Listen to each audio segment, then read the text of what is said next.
Good morning, students of class 12th. Today in our accountancy class, we are going to start our next topic of chapter number 6, that is financial statement of not-for-profit organization. As you can see, we have already completed our illustration number 1 and practical question number 1. Now, some important items relating to non-profit seeking organization. First one is subscription. पहला point है हमारा subscription. Subscription क्या होता है बेटा? जब भी हम किसी नॉन प्रॉफिट एंटिटी में एंटर करते हैं तो वो हमसे हमारी जो मेंबरशिप है उसके बेसिस पर कुछ सब्सक्रिप्शन का पार्ट लेती है, कुछ ना कुछ फीस लेती है. ठीक है. It is the main source of income. ये मेन सोर्स ऑफ इनकम है. ज़्यादातर जो इनकम है किसी भी एनपीओ की किससे होती है? सब्सक्रिप्शन की हेल्प से होती है. ये हमेशा डेबिट साइड में आएगी रिसिप्ट एंड पेमेंट अकाउंट के. क्यों? ये इनकम है, सोर्स ऑफ इनकम है, तो रिसिप्ट साइड जाएगी. रिसिप्ट साइड डेबिट होती है. और आउट ऑफ इट इसके अंदर से जो सब्सक्रिप्शन है, जो करंट ईयर का सब्सक्रिप्शन है, वही जाएगा हमारा इनकम एंड एक्सपेंडिचर अकाउंट में. Okay. Next one, life membership fees. Life membership fees क्या होती है बेटा?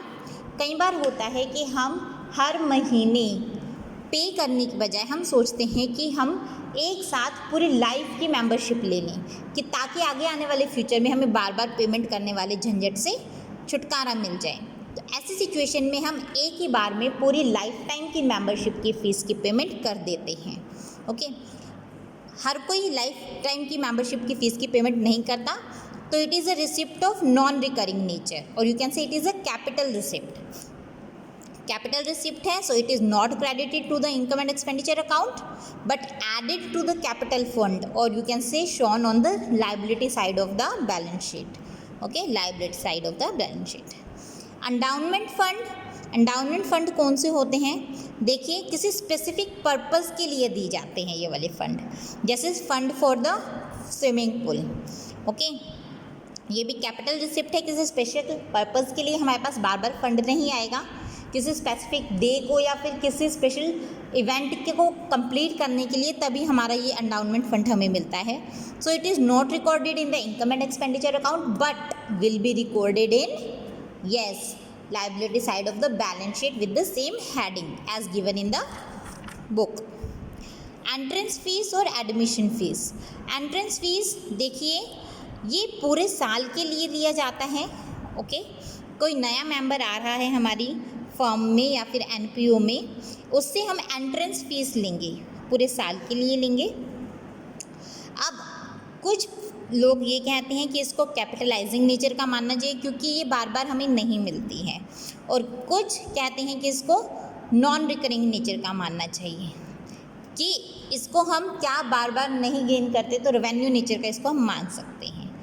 तो ये दो आर्ग्यूमेंट्स हैं, लेकिन हम अकॉर्डिंग टू द सिचुएशन जो हमारे क्वेश्चन में दिया हो उसके अकॉर्डिंग इसको ट्रीट करेंगे. अगर रेवेन्यू नेचर का दिया है तो हम वही रिसिप्ट एंड पेमेंट में डालेंगे और इनकम एंड एक्सपेंडिचर में डालेंगे. कैपिटल नेचर का अगर हमें गिवन है तो हम इसको क्या करेंगे? सिर्फ रिसिप्ट एंड पेमेंट में डालेंगे और इनकम एंड एक्सपेंडिचर में नहीं डालेंगे. Alright. As you can see here, how will you deal with the entrance fees while preparing the final accounts of new Delhi sports club. इसके अंदर हमें अलग अलग सिचुएशंस दे रखी हैं. कहीं पर एंट्रेंस फीस कुछ भी गिवन नहीं है, उससे रिलेटेड इन्फॉर्मेशन. कहीं पर एंट्रेंस फीस 1,20,000 है, उसको रेवेन्यू रिसिप्ट मानना है, कहीं कैपिटल रिसिप्ट मानना है, कहीं किसी पार्ट को मानना है. देखिए, इसके बारे में पहले बता चुके हैं. अगर कुछ भी गिवन ना हो तो हम इसको कैपिटल रिसिप्ट मानेंगे, ठीक, सॉरी रेवेन्यू रिसिप्ट मानेंगे. अगर रेवेन्यू रिसिप्ट दिया है तो रेवेन्यू रिसिप्ट है ही. कैपिटल रिसिप्ट गिवन है तो इनकम एंड एक्सपेंडिचर अकाउंट में ये नहीं आएगा, ये सीधा डायरेक्टली बैलेंस शीट में जाएगा. और जितना परसेंट हमें कैपिटलाइजेशन करना है उतना परसेंट कैपिटल फंड में ऐड हो जाएगा. बाकी का जो रेवेन्यू रिसिप्ट है वो इनकम एंड एक्सपेंडिचर अकाउंट में शो कर दिया जाएगा. ऑलराइट.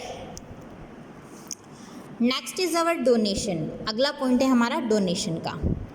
डोनेशन दो तरह से हो सकते हैं, specific donation and general donation. Specific donation कौन से होते हैं हमारे? ये किसी स्पेशल पर्पज़ के लिए दिया जाता है. जैसे donation for the renovation of the temple. Donation for making you can say swimming pool in the organization, ठीक है।